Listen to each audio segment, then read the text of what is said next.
Yo guys, what's going on? Welcome back to another video. Today guys, I'm going to bring you my TLC 2018 review, results, and reactions. TLC occurred on December 16th, 2018 from the SAP Center in San Jose. Anyway, let's get straight on into the recap. So, the first match we had here was Buddy Murphy taking on Cedric Alexander for the Cruiserweight Championship, and Buddy Murphy defeated Alexander to retain the title. And at the end of the match, basically what happened was Cedric Alexander had Buddy Murphy beat, but he put his foot on the ropes. Next thing you know, Buddy Murphy trips Cedric Alexander into the middle turnbuckle and delivers a massive finisher. 1, 2, and 3, and Buddy Murphy retains the title. This was actually a solid match. You know what? I didn't really watch the full match because, you know me, I don't watch kickoff matches. But, you know, Buddy Murphy, he definitely has some potential, and maybe he might go out to the main roster after his Cruiserweight title reign is finished, because honestly, you know Vince, he likes that physique. So, definitely really good, but Buddy Murphy retains the title. Next match is Bobby Lashley versus Elias in a ladder match. Now, they put the guitar on where a briefcase would be or whatever, and Elias ended up defeating Bobby Lashley in the ladder match. It was a relatively quick match, and basically what happened after the match, Elias tried to attack Bobby Lashley, but Lio Rush jumped onto him, and then Bobby Lashley hit Elias with the guitar, and that was basically the end of that. And overall, I mean, you can't really expect anything from the kickoff show, if I'm completely honest. So, it was pretty lackluster. Next match was R-Truth and Carmella taking on Jinder Mahal and Alicia Fox in the Mixed Match Challenge Finals, and R-Truth and Carmella ended up winning that. And, I mean, it was not really anything huge. You didn't really expect anything, and R-Truth and Carmella won it, and R-Truth said that they were going to WWE headquarters in Stamford, Connecticut as their destination. So, I mean, that was pretty funny. But, you know, other than that, really wasn't a big match. And towards the end of the match, Carmella, basically there was a lot of ruckus, but at the end, Carmella put in the code of silence and Alicia Fox tapped out instantly, and R-Truth and Carmella won the Mixed Match Challenge. Next matchup was for the SmackDown Tag Team Championships. It was The Bar, The New Day, and the Usos. And, I mean, this was a decent match as well. Really, I put it on Twitter last night. If you guys don't follow me there, definitely go follow me. But, guys, the SmackDown Tag Team division has some good teams. The Bar, The New Day, and the Usos all have potential to put on great matches consistently. And they did another one here. And towards the end of the match, Sheamus caught Xavier Woods with a bro kick. And then Xavier Woods was pinned, and the Bar retained the Tag Team Championships. Now, I mean, the Bar is a really solid team.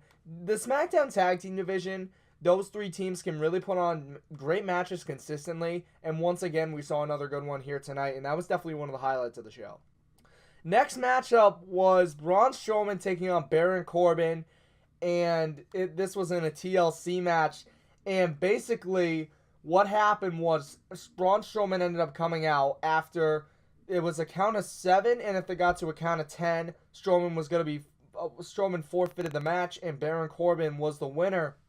But WWE actually put an interesting spin on this. What they did was they put everybody outside the ring that Corbin has wronged, and everybody attacked him. So it was Bobby Roode and Chad Gable, Apollo Crews, Finn Balor, and then after the chair shots by Gable and Roode, then Balor, and then Apollo Crews, Corbin made his way up the ramp, and then all of a sudden, Kurt Angle's music hits, and he attacks Baron Corbin with the steel chair. They do a whole beatdown on him, and then Heath Slater as well gets in on the action, and then Strowman put his foot on Corbin, 1, 2, 3, and Braun Strowman is your winner. So he gets a Universal title match at the Royal Rumble, and Baron Corbin is no longer general manager. So that's pretty solid. I mean, I really like this. This could be a step in the right direction for WWE.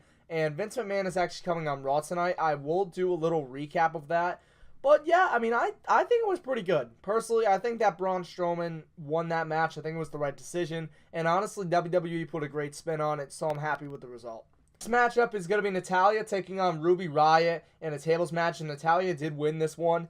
And what happened was Liv Morgan and Sarah Logan both went through tables mid-match, and Natalya almost went through the Jim the Anvil Neidhart table a couple times. Well, actually, no, not a couple times. Basically, a really good move by Ruby Riott. She was in the sharpshooter, so what she did was she crawled over to the table with Jim the Anvil Neidhart and pushed the bottom of it. That way it fell on Natalya. And that was a great thing of ring awareness. And then to end the match, Ruby Riott was trying to go for a move, or excuse me, Natalya was trying to go for a move with Ruby Riott on the table, but Riott got out of the way. She tried to give a Hurricane Rana, I believe, to Natalya to put her through the table, and Natalya actually pulled out a table earlier in the match with Ruby Riott on it. So that was a pretty interesting spin. Then what happened was Ruby Riott got put through the table with the powerbomb by Natalya, and Natalya won the match, and she actually put on her father's jacket as well as, I think, the glasses. And it was just a very, very good match and a very good way to pay tribute to Jim the Anvil Neidhart. Next match was Finn Balor taking on Drew McIntyre, and Finn Balor did win this one. Towards the end of the match, what happened was Dolph Ziggler ended up interfering when the referee wasn't looking. He gave a super kick to Drew McIntyre, and he grabbed a chair, and he was going to go after Drew McIntyre, but McIntyre, I believe, delivered a Claymore kick onto the chair, onto Dolph Ziggler, and then McIntyre got back in the ring. Balor hit him with the moves, and then he hit him with the coup de grace. 1, 2, 3. Finn Balor is your winner by pinfall here.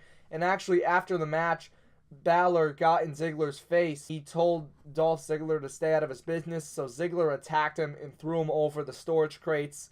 And that was an interesting way to end it. Overall, solid match. Nothing really to see here, though. Next one was Rey Mysterio and Randy Orton in a chairs match. And the winner of this one was Rey Mysterio. Now, towards the end of the match, I didn't really expect it to end so fast. But what happened was Randy Orton ended up setting 4 chairs. And he was about to deliver Rey Mysterio through the chairs. But Mysterio caught Randy Orton, and Randy Orton sat down in the chair, and then Mysterio delivered a nice Hurricane Rana into a roll-up, 1, 2, 3, and Rey Mysterio gets a surprising victory here. And overall, I'd say this was a decent match. It was a good way to end it with Rey Mysterio, and honestly, it was a solid match, but really nothing to see here again. Next match was Ronda Rousey taking on Nia Jax for the Women's Championship, and the winner of this match was Ronda Rousey via submission. Towards the end of the match, basically Ronda Rousey pulled off an incredible feat of strength. Her shoulder was kind of hurting her because Nia Jax put a hurting on it. But what happened was Ronda Rousey was able to get the armbar in, and she tapped out Nia Jax within seconds. She was actually staring at Tamina when she did it, and I thought that was very good, and that was a nice move of intimidation. And Ronda Rousey got the win here in I believe her unbeaten streak still stands, so that's pretty good. Next match was Daniel Bryan taking on AJ Styles for the WWE Championship, and the winner of this match was Daniel Bryan via pinfall. So what happened in this match was, towards the end, AJ Styles was going to go for the phenomenal forearm, but Daniel Bryan ducked under it. Then he was going to go for the running knee, but he missed AJ as well. And then AJ Styles rolled up Daniel Bryan, got a 2 count, and then Daniel Bryan reversed it and got the 1, 2, 3. Daniel Bryan is still your WWE champion. Oh, sorry. The new Daniel Bryan is still your WWE champion. Then Ronda Rousey was actually celebrating with Natalya when she was pulled aside and asked whether she was planning on getting back at Charlotte for her attack at Survivor Series. And she said, there's an old saying, payback's a you-know-what, and I'm the baddest one on the planet. So that could foreshadow what happened later in the pay-per-view.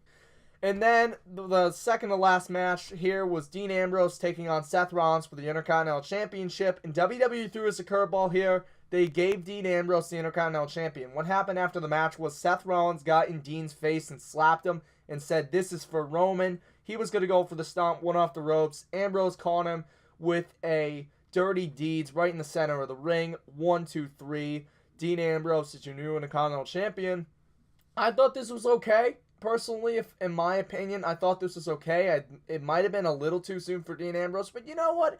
I'm okay. I'm okay with that. Dean Ambrose can get a worthy run with the Intercontinental Championship, and Seth Rollins can start his feud and going all the way to WrestleMania for the Universal title. The last match here was probably the highlight of the night. It was for the SmackDown Women's Championship. It was Asuka, Becky Lynch, and Charlotte in a TLC match. What happened towards the end of the match, though, got people talking.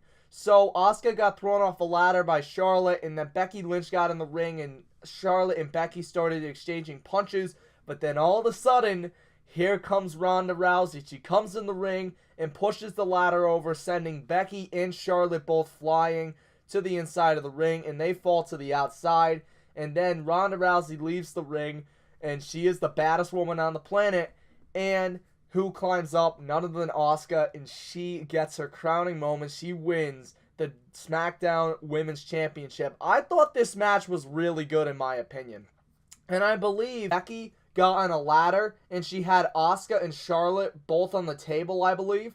The announce table, but then Asuka rolled out of the way. Charlotte was still on the table, and Becky delivered a massive knee strike right to the midsection of Charlotte, and that was pretty much the one of the biggest highlights of the match. And overall, I'd say this pay-per-view was decent. It had a lot of good matches. It had a lot of good highlights, a lot of good spots. And honestly, I'd say this might be one of the best pay-per-views WWE has put on in 2018, which really doesn't say much because the pay-per-views have been quite trash. But you know what?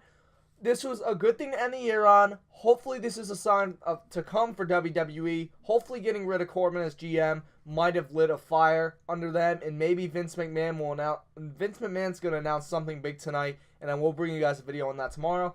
Anyway, I hope you guys have enjoyed. If you did, smash a like, smash 5 likes. Thank you guys so much for watching. And yeah, by the way, tomorrow I'm going to try to get something out on Vince McMahon. Then also on Thursday, I'm going to do my NXT review. And then Friday, I'm going to be doing This Week in WWE. Anyway, I'll see you guys later. Peace out.